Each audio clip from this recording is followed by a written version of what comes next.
Saya masih ingat 2008 sampai 2010 saya masih berceramah bahasa Arab, ditranslate. Ya lama-lama jujur saja membusangkan. Awal-awalnya orang semangat mendengar, tapi lama-lama busang ini. Apalagi yang terjemahin tidak begitu semangat seperti semangat penceramahnya. Tapi subhanallah 2010 saya ingat pertama kali saya berceramah bahasa Indonesia. Bahkan waktu itu masih bahasa lucu. Sampai ada seorang ibu, mudah-mudahan ceramahnya begini aja, jangan lancar, supaya lucu katanya. Tapi subhanallah sedikit demi sedikit, saya tidak pernah ambil kursus bahasa Indonesia atau belajar bahasa Indonesia. Tapi saya selalu berdoa, ya Allah berikan kepada saya kemudahan bahasa yang bisa difahami. Faham enggak? Alhamdulillah. Kalau lancar tidak faham ya susah juga kan? Walaupun tidak lancar tapi anda faham. Dan inti daripada dakwah adalah memahami apa yang kita sampaikan dan bahkan mengamalkan. Karena inti ilmu bermanfaat, manfaatnya adalah diikuti dengan amalun salih. Tak ada arti kalau bapak ibu datang jauh-jauh sampai ke tempat ini belajar ilmu tapi pulang tidak ada penambahan amal. Ada nambahan ilmu tapi tidak ada tambahan amal. Padahal Allah Subhanahu wa taala menjaminkan kita bisa selamat dari kecelakaan dan kerugian itu dengan iman kita dan amalun salih. Sebagaimana firman Allah Subhanahu wa taala di suratul Asr, dan saya yakin Bapak Ibu semua hafal. A'udzu billahi minasy syaithanir rajim. Bismillahirrahmanirrahim. Wal 'asr. Innal insana lafi khusr. إلا الذين آمنوا وعملوا الصالحات وتواصوا بالحق وتواصوا بالصبر. صدق الله العظيم. Semua manusia, sampai Allah bersumpah, semua manusia dalam keadaan merugi. Innal insana, walaupun disebutkan al-insan itu satu, tapi yang dimaksud jenis manusia, seluruh manusia dalam keadaan merugi. Artinya merugi apa? Celaka dunia akhirat, tidak selamat dunia dan akhirat. Kenapa mereka tidak selamat? Karena mereka dengan segala kenikmatan yang diberikan oleh Allah tidak digunakan untuk mendekatkan diri kepada Allah. Tapi siapa ya Allah yang selamat dari kerugian itu dan dari kecelakaan? Yang memiliki 4 sifat. Illa alladhina amanu. Bisa terjamin tambahan iman dengan tambahan ilmu. Semakin tinggi ilmu kita, semakin kuat iman kita. Kenapa sekarang umat Islam zaman ini lemahnya iman? Karena kurang ilmu, bodohnya agama. Indonesia negara yang terbesar penduduknya Islam sedunia, dan sayang sekali Indonesia yang terbesar tidak bisa baca Quran. Malu kita kan? Dan saya bangga ketika saya melihat berkembangan hafalan Al-Quran, apalagi anak-anak kita yang memberi insyaAllah tanda baik. Indonesia ke depan insyaAllah lebih baik. Contohnya barangkali Bapak Ibu sudah melihat Musa. Sudah nonton gak TV? Ini orangnya ini langsung ini. Musa belum usia 6 tahun sudah hafal 30 juz. Sudah hafal, bukan khatam ya. Soalnya bahasa Jawa hafal sama khatam beda. Saya pertama kali datang ke Jawa, saya dengar orang mengenalkan anaknya, "Oh, anak saya sudah khatam." Wih, Allah, saya senang, subhanallah. umurnya segini sudah khatam. Masya Allah, 30 juz ya. Oh ya, kayaknya Ustaz salah faham ya. Bukan hafal, khatam. Iman khatam beda ya? Beda di sini. Katanya kalau khatam seumur hidup satu kali udah luar biasa. Fantas ada acara keselamatan. Kalau kita di Madinah bilang khatam berarti sudah hafal, sudah tamat dan boleh jadi imam. Dan budaya itu mohon dirubah. Kok bangga karena seumur hidup satu kali khatam? Na'udzubillahi min zalik. Paling malas kata ulama, itu paling malas bagi umat Islam itu sudah tidak ada kemauan khatam Al-Quran. Paling malas kalau sudah 40 hari lewat dia tidak khatam Al-Quran, dianggap orang itu imannya tidak sempurna. Coba bayangkan, kita bertahun-tahun anak kita tidak bosan main game. Bahkan kita sebagai orang tua berkenan membebaskan anak kita, punya iPad, punya HP, punya PlayStation, PS, semua sudah disediakan. Habis mereka waktunya untuk main saja. Habis sudah mereka sudah usia, sudah semakin besar, baru datang bapak dan ibu, tolong Syekh, apa? Doakan Syekh. Oh kenapa? Anak saya susah salat. Iman anakmu umur berapa? Sudah 30 tahun Syekh. Ya karena kita sudah biasakan mereka sejak kecil tidak memberikan perhatian kepada salatnya, tidak memberikan perhatian kepada Qur'annya. Jangan harap anak itu bisa tumbuh dalam kesalihannya. Punya kewajiban orang tua, punya kewajiban yang begitu berat. Saya tidak minta harus anda membina anaknya sampai harus hafal 30 juz, tapi harus komitmen, harus disiplin. Setiap hari kita berduduk sama anak kita walaupun satu ayat, supaya dia tertanam mencintai Al-Quran dan mencintai masjid. Kita hanya hafal. Perintahkan anakmu 7 tahun, perintahkan anakmu salat. Kalau sudah 10 tahun tidak mau salat, mukullah dia supaya bisa salat.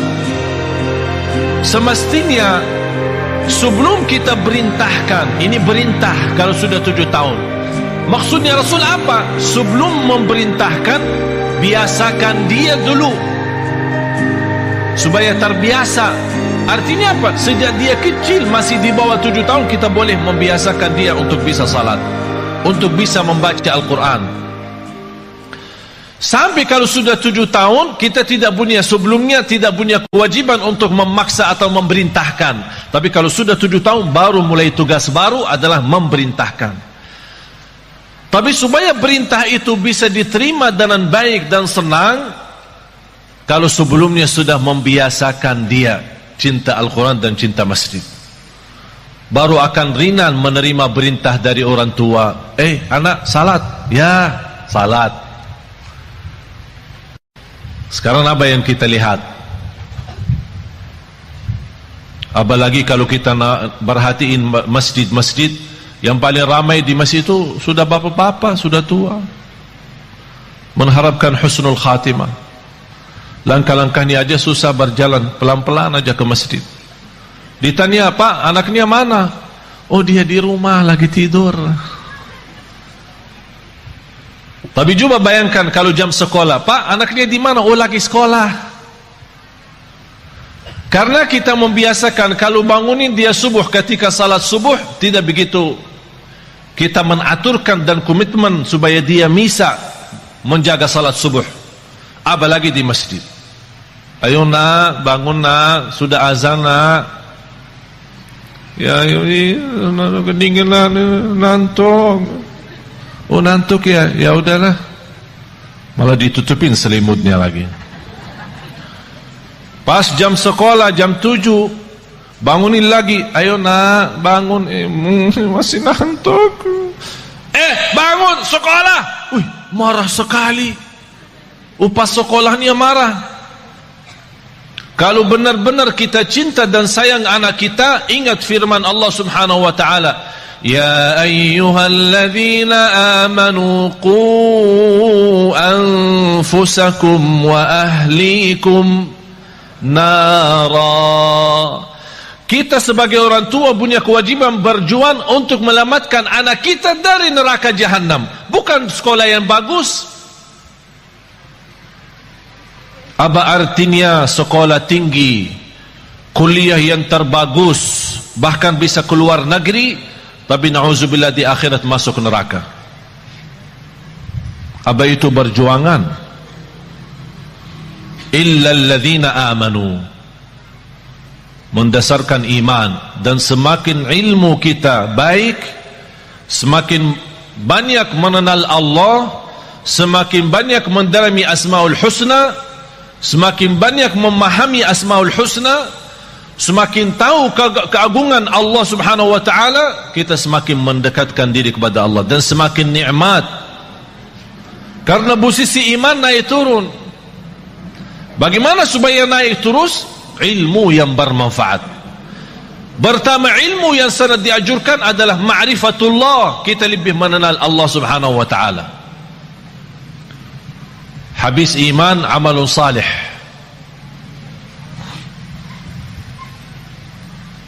Dan amal salih itu kalau tambah iman tidak ada arti.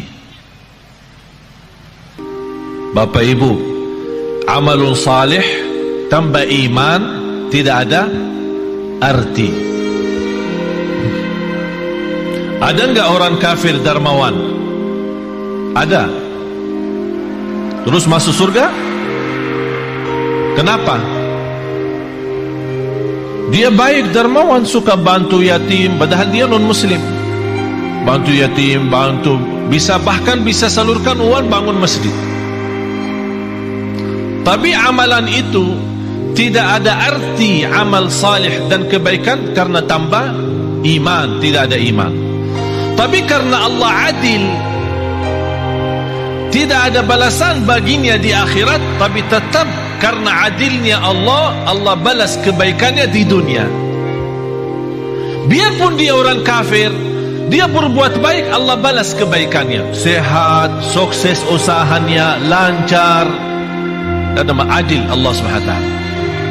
Tapi bagi orang beriman, Allah berikan 2 kali, di dunia dan di akhirat. Itulah kelebihannya iman. Oleh kerana itu, kalau kita membaca Al-Quran, selalu amal salih terlibat dengan iman. Amanu wa amilu, amanu wa amilu. Kalau tidak ada iman, tidak ada arti amal salih. Dan amal itu harus salih, bukan semua amal. Ada orang menwakafkan tanpa jualan minuman keras lillahi ta'ala. Amal kan? Saya nawaitu beramal. Oleh karena itu tidak boleh dinamakan amal jariyah, tapi dinamakan sedekah jariyah. Karena amal jariyah, amal yang dimaksud macam-macam. Ada yang baik, ada yang buruk. Wa amilus salihat. Bapak Ibu, di antara amal salih yang sangat berguna bagi kita hidup maupun mati adalah sedekah. Terjamin berkah harta karena sedekah. Semakin banyak harta kita, semakin sedekah banyak, semakin berkah. Istilah berkah bukan artinya harta kita banyak. Walaupun harta kita sedikit, tapi karena sudah di dalamnya ada kata berkah, harta yang sedikit itu sangat berguna untuk kebutuhan kita. Ada orang kaya raya, saya kenal tapi stres. Kaya raya, punya pesawat pribadi, rumahnya di mana-mana. Pas ketemu sama saya, pas isi acara di rumahnya, habis mulai tamu keluar, dia ajak saya ke dalam. Saya mau ngobrol sama saya. Pas begitu masuk, ada kantor pribadi beliau di dalam rumahnya. Begitu tutup pintu, malah dia peluk saya dan menangis. Pak, kenapa menangis? Takut. Apaan takut? Takut kehilangan harta itu. Takut. Takut miskin. Takut sakit. Takut celaka. Hartanya bisa sampai 7 turunan belum tentu habis. Triliunan, tapi takut.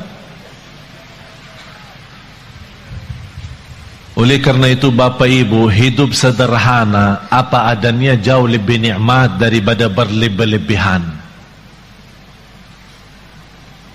Oleh karena itu orang yang salih, salah satu tanda kesalihannya, harta yang dia sedekahkan jauh lebih banyak daripada yang dia simpan. Tapi dasar itu bisa menjadi ringan, sedekah lebih banyak daripada yang kita simpan, adalah iman yang kuat. Tapi kalau imannya lemah, mana bisa? Saat bersedekah dia hitung-hitungan. Kalau diajak rame kumpulin sedekahnya, dia buka dompetnya, ada isinya 1.000, 10.000, ada 100.000. Yang keluarinnya mana? Tidak apa-apa, jujur saja, tidak apa-apa. Katanya walaupun sedikit tapi ikhlas. Salah tuh. Itu dulu, masa dulu. Sekarang rubah perkataannya.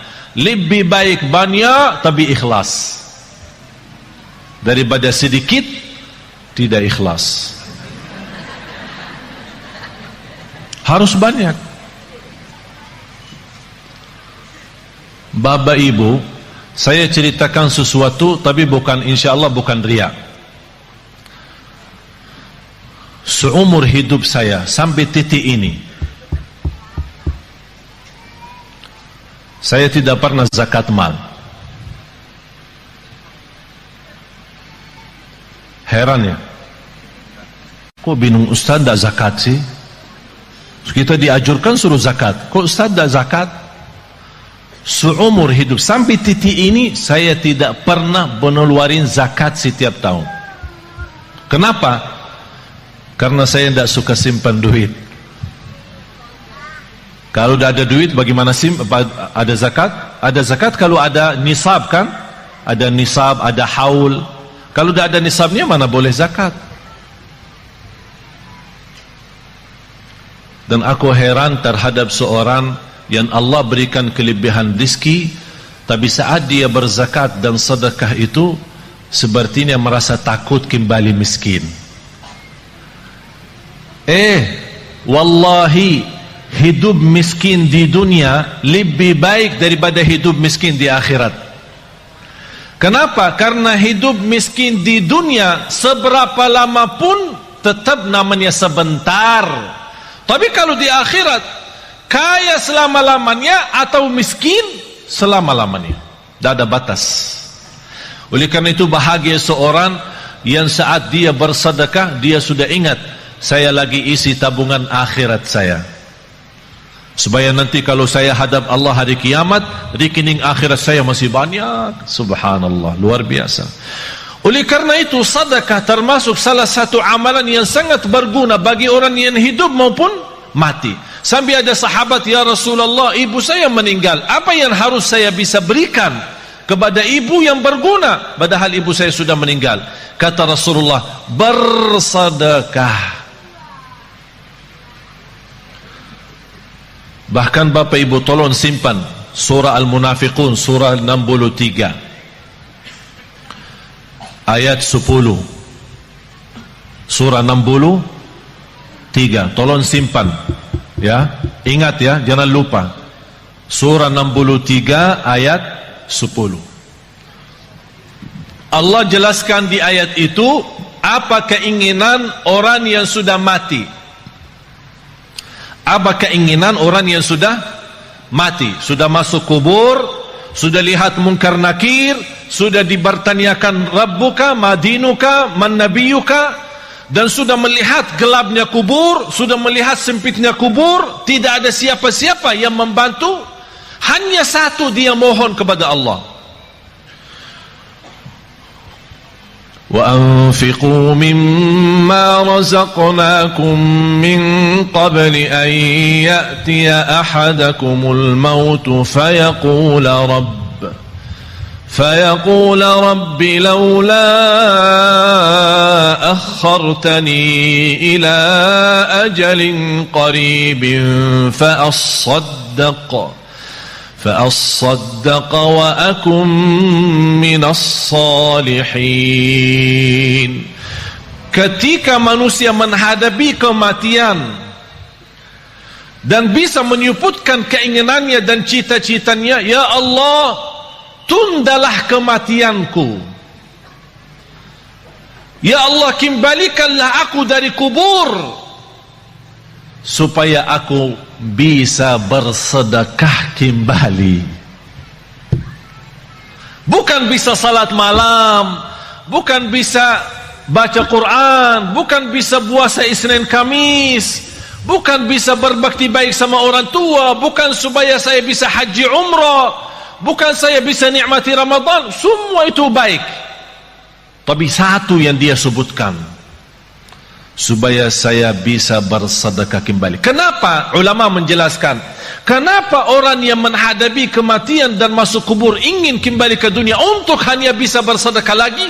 Karena dia sudah lihat begitu dahsyat pahala sedekah yang telah dia berikan. Oleh karena itu dia mengharap, ya Allah, kalau memang begini, tolong kembali lagi ke dunia, tundalah kematianku supaya harta yang saya masih simpan bisa saya habiskan di jalanmu. Allahu Akbar. Sedekah itu luar biasa. Bahkan saking indahnya sedekah itu, Allah berikan satu pintu khusus namanya babus sedekah di surga. Jadi ada orang punya kelebihan apa? Ini ada babus sedekah masuk. Seperti Sayyidina Uthman. Sayyidina Uthman ibn Affan yang terkaya. Tahu enggak Bapak Ibu, ada satu cerita barangkali Bapak Ibu pertama kali mendengar. Sampai sekarang jarak kita antara kita sama Sayyidina Uthman 1400 tahun. Sampai sekarang ada satu rekening di bank di kota Madinah atas nama Uthman ibn Affan radhiyallahu anhu. Sampai sekarang. Itu apa? Beliau kan orangnya dermawan, suka bersedekah. Di antara sedekahnya dia menwakafkan sumur air yang dimiliki oleh orang Yahudi. Orang Yahudi ketika di zaman Rasul, orang Muslim mau minum, dia jual mahal. Jadi orang yang mampu bisa beli, orang yang tidak mampu dia bisa. Kata Sayyidina Uthman begini, satu hari saya bayar untuk umat Islam. Jangan tolak orang, biar apapun, seberapapun dia ambil, biarkan saja. Dan satu hari untuk kamu. Jadi kontrak. Satu hari buat saya, satu hari buat kamu. Tapi apa yang terjadi? Di hari giliran Sayyidina Uthman, orang Yahudi suka mensusahkan orang Islam untuk menambil air. Beralasan air hari ini kurang, air hari ini tidak lancar, air hari sumurnya tidak begitu penuh. Banyak macam alasan membuat orang merasa kesusahan. Dapat berita oleh Sayyidina Uthman ibn Affan radhiyallahu an, langsung datang ke orang Yahudi, saya tawarkan, saya mau beli sumur itu. Orang Yahudi cintaannya harta. Dia berkata, kalau berani saya bayar, saya jual mahal banget. Tapi karena Sayyidina Uthman radhiyallahu anhu tidak pernah menghitung-hitungan kalau saat di jalan Allah, berapapun harta, berapapun biayanya, saya yang beli. Begitu sudah jadi membeli sumur air itu, kata Sayyidina Uthman, ya Rabbi, saksikan sumur ini wakaf lillahi ta'ala sampai hari kiamat. Sampai titik ini penghasilan sumur air sama kubun. Ada satu kubun namanya kubun Sayyidina Uthman, dibeli sama, karena bukan hanya sumurnya, dibeli kubunnya, kubun kurma. Semua penjualan hasil kurma daripada airnya di mana-mana pun masuk ke rekening Sayyidina Uthman. Sampai dia meninggal dunia masih ada bergilar hartanya, terus berjalan. Subhanallah. Bapak ibu, sedekah itu luar biasa. Terjamin husnul khatimah dengan sedekah. Wallahi, tidak ada orang yang istiqamah dan cinta sedekah pasti dapat husnul khatimah. Selamat dari kecelakaan, selamat dari kematian buruk. Kalau kita bilang kecelakaan termasuk kebakaran, bahkan disebut dalam hadis selamat dari kematian mendadak. Karena salah satu ciri hari kiamat, akhir zaman, banyak meninggal dunia mendadak. Pas naik mobil meninggal, pas lagi makan meninggal, mendadak namanya. Supaya selamat dari mendadak, jangan sampai kita mati dalam keadaan buruk maupun mendadak, jagalah sedekah. Allah lindungi dari kematian mendadak, dari kematian buruk, dari kematian kecelakaan. Bahkan sedekah itu menjaminkan ridha Allah. Sedekah itu membadamkan kemurkaan Allah. Kalau Allah lagi murka sama kita, Allah marah sama kita, supaya Allah angkat kemarahannya lewat apa? Bukan haji, umrah, puasa, tidak ada, sedekah. Terjamin terhapus dosa kita lewati sedekah. Semua yang saya sebutkan ada lebih daripada 100 manfaat daripada sedekah. 100 manfaat. Bahkan sedekah itu bisa menjadi berkah bagi keturunan kita. Siapa yang ingin punya anak salih salihah, jagalah sedekah. Siapa yang ingin berbakti baik sama orang tua, walaupun orang tua sudah meninggal dunia, lewati sedekah. Oleh karena itu Bapak Ibu, setiap anda bersedekah dimanapun, tolong jangan lupa nawaitu untuk orang tua. Bahkan ada satu riwayat diceritakan ketika orang tua meninggal dunia, mereka dalam keadaan susah, dihantarkan oleh malaikat membawa cahaya kepada mereka. Begitu mereka melihat munculnya cahaya dari jauh, mereka membuka matanya dan memperhatikan, itu dari mana cahaya itu? Cahaya yang menenangkan. Malaikat menjawab, ini cahaya sedekah anakmu. Subhanallah. Bahkan sedekah termasuk salah satu amalan yang melindungi kita dari siksa kubur. Semua kita akan sama-sama masuk siksa kubur. Semua akan masuk kubur. Rumah kita yang baru, tahu nggak rumah yang baru? Belum ya? Belum pernah ke sana ya? Belum. Biasa kalau kita mau beli rumah, kita biasa survei kan? Survei, senang beli, tidak senang cari yang lain kan? Kuburnya rumah kita yang baru. Sudah disurvei belum? Survei. Harus tahu rumah saya yang baru di mana, posisi saya di mana nanti, tetangga saya siapa, apakah dekat jalan raya atau dekat mall. Tahu, harus tahu kuburnya di mana. Wallahi Bapak Ibu, salah satu yang membuat kita mudah bersedekah, kita ingat kubur rumah kita baru. Kita ingat. Kalau kita ingin, saya minta sekali aja. Biasanya kalau di Indonesia malam minggu libur, jadi orang-orang mengajak keluarga senang-senang, makan malam di mana gitu, berhiburan. Kalau di Surabaya kemana? Biasanya malam minggu ya, ke mall ya.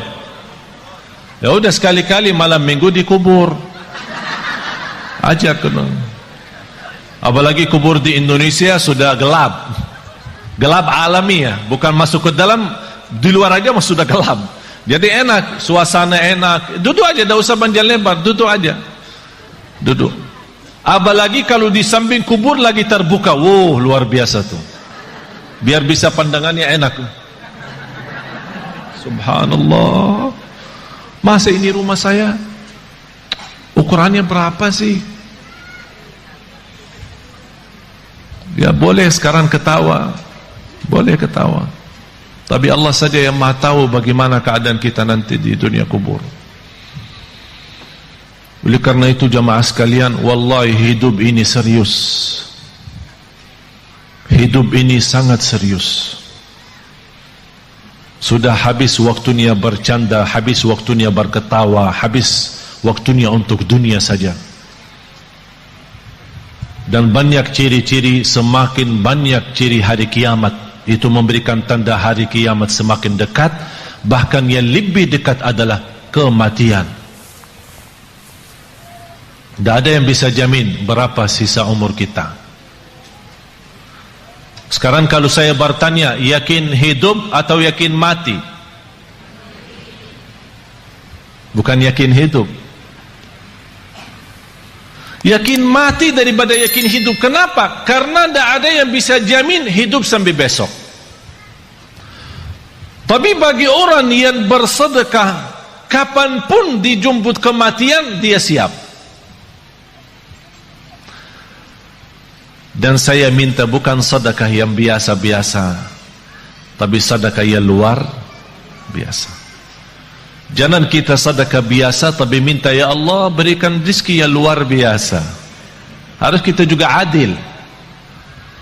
Harus kita adil. Allah akan berikan yang luar biasa kalau kita juga bersedekah yang luar biasa. Wallahi Bapak Ibu, yang namanya harta bukan yang kita simpan, tapi yang harta sesungguhnya adalah yang kita memberi. Itulah yang namanya harta kita. Tapi yang harta kita simpan, wallahi bukan harta kita. Karena besok meninggal dunia dinikmati oleh ahli waris. Bahkan bisa ahli waris salah guna, dan dosanya kita tanggung. Saya punya teman, keluarganya hampir 7 tahun bersaudara, pecah kakak adik, tidak bersalaman, tidak bersilaturahim, tidak, ini sebab harta. Teman saya di Mahkamah Agung menceritakan ada keluarga 20 tahun mondar-mandir ke mahkamah, urusan harta belum selesai, 20-an tahun. Harta menyakitkan, harta memecahkan. Apa guna harta kalau seperti itu? Na'udzubillah. Harta yang berguna, yang membuat kita senang, yang membuat kita bahagia, itulah yang namanya harta nikmat. Oleh karena itu kata Rasulullah, sebaik-baik harta di tangan hamba yang salih. Sebaik-baik harta di tangan hamba yang salih. Kenapa di tangan hamba yang salih? Karena hamba yang salih tidak pernah salah guna harta itu. Bahkan dia menjadikan harta jembatan menuju ridha Allah, menuju surga Allah. Jangan anda berkata, saya tidak bisa berikan apa-apa. Dan saya tidak minta Bapak Ibu sekarang sebelum anda pulang udah kosongkan rekening semua, blokir, habiskan, transfer semua isi rekeningnya kepada Yayasan Nurul Hayat. Saya tidak minta anda sekarang buka tasnya, habiskan semua yang ada isinya. Tapi lepas ini, aduh, gara-gara Syekh jadi begini. Karena kita belum memiliki iman seperti Abu Bakar Siddiq. Abu Bakar Siddiq datang Sayyidina Umar ketika Rasul mau hijrah. Sayyidina Umar datang membawa separuh harta. Sayyidina Umar waktu itu cukup kaya, separuh. Jadi kalau punya 2 rumah, ikhlas 1 rumah. Kalau punya 2 mobil, ikhlas 1. Kalau punya 2 istri, ikhlas 1. Subhanallah, luar biasa. Separuh harta dia ikhlaskan. Sampai Sayyidina Umar merasa dirinya sudah begitu luar biasa berbuatan kebaikan. Barangkali tidak ada yang terbayang, siapa yang mau kurbani separuh harta? Kalau kita tabungan akhirat, tabungan rekening kita 100 juta, berani nggak 50 juta? Ya berpikir dulu, katanya. Berpikir dulu. Kalau mau masuk surga, Bu, kalau mau masuk surga mau bertanya suami dulu ya. Mau bertanya suami dulu ya. Banyak yang salah mengerti soal nafkah. Ada kewajiban nafkah dari bapa kepada isteri. Ada namanya nafkah uang belanja. Uang belanja rumah. Jadi apapun yang di kebutuhan rumah diserahkan bapa kepada ibu. Belanja sayur, belanja makanan, pokoknya semua kebutuhan rumah. Ini namanya nafkah umum, nafkah bersama. Tidak boleh disalahguna tanpa izin suami. Ada nafkah yang namanya pemberian dari suami kepada istri. Sayang, ini untukmu. Buat apa? Ya terserah. Ada orang ibu, suami saya suka kasih saya untuk pribadi setiap bulan misal 3 juta atau 2 juta. Tapi kadang-kadang saya bingung, kalau bersedekah apakah minta izin suami? Enggak. Itu namanya hakmu sendiri. Apapun digunakan tidak perlu minta izin suami. Tapi jangan uang pribadi yang diberikan oleh suami disimpan, uang belanja buat rumah disedekahin. Ditanya sama ini, kok habis makanan di rumah? Kemarin Syekh Ali ajak kita bersedekah, jadi saya salah keluarin uang belanja yang saya pakai. Itu yang harus izin suami. Bapak ibu jamaah sekalian, sedekah itu ketika Rasulullah SAW didatangi oleh Umar bin Khattab waktu hijrah. Ya Rasulullah, ini separuh harta saya untuk perjalananmu hijrah ke Madinah.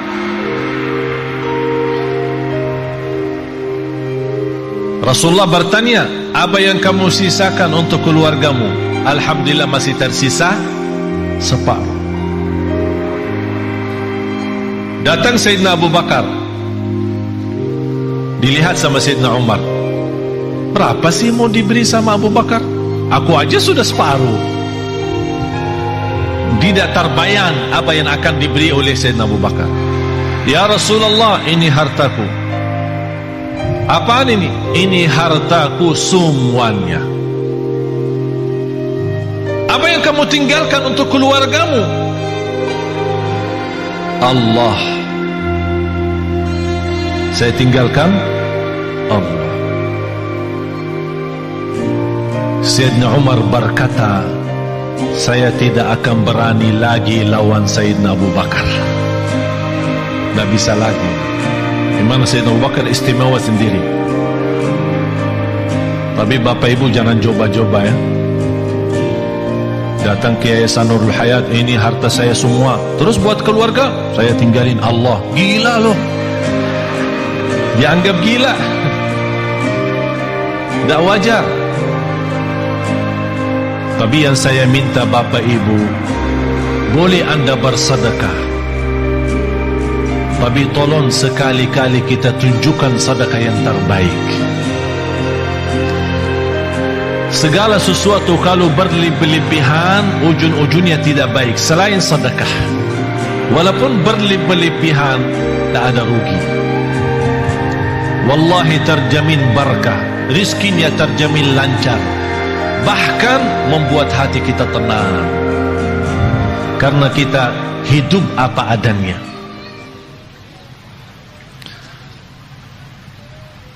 Ada satu amalan yang saya harap bapak ibu bisa amalkan.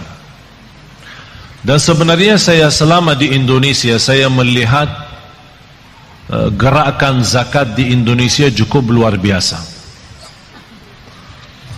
Tapi kenapa semakin banyak zakat mal, tapi semakin bertambah kemiskinan?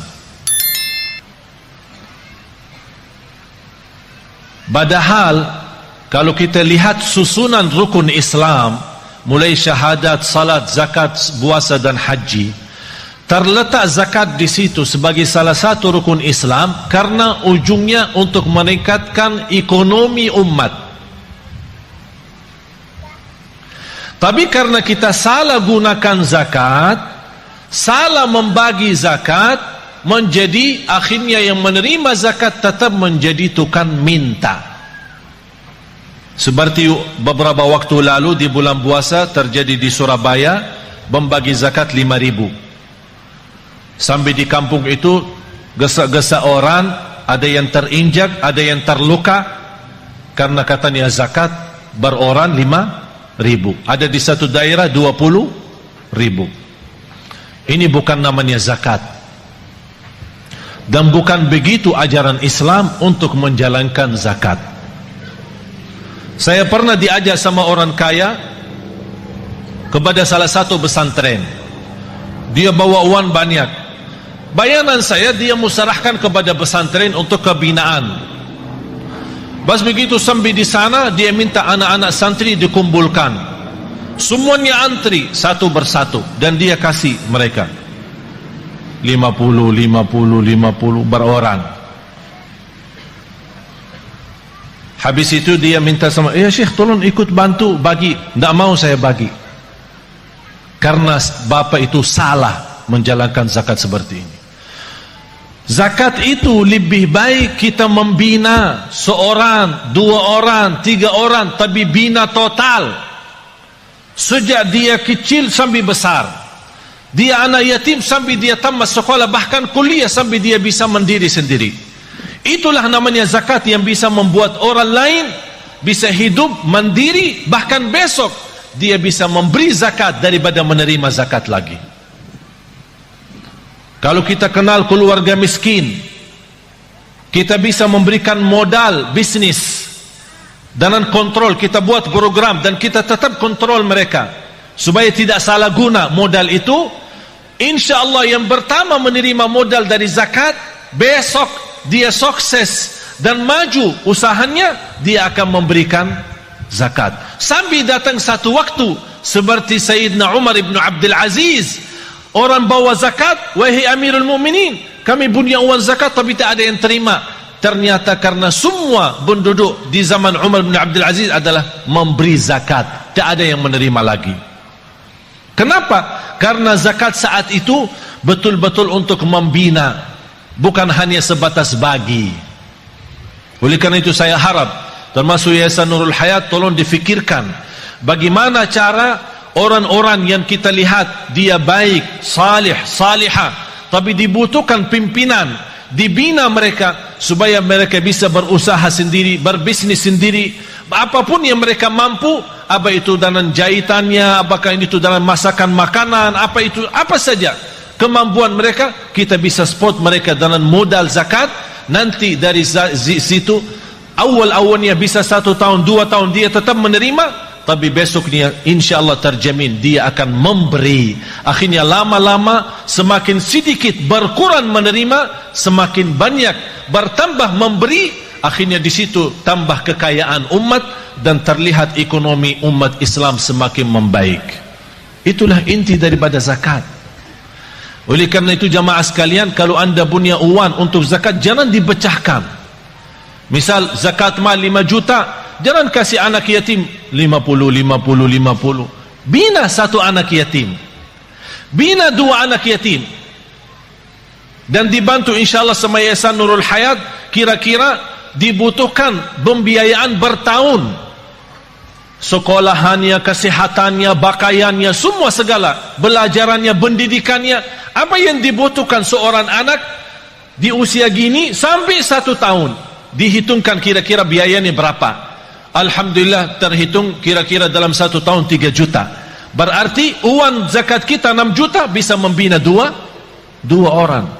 Akhirnya mereka ini sudah dicukupi dengan segala sesuatu, tidak butuh apa-apa, sampai dia besar, mandiri, tidak menjadi tukang minta. Tapi kalau kita beri 50, 20, dia merasa tidak cukup untuk hidupnya, akhirnya dia terpaksa lari meminta sama orang lain untuk menutupi kebutuhannya.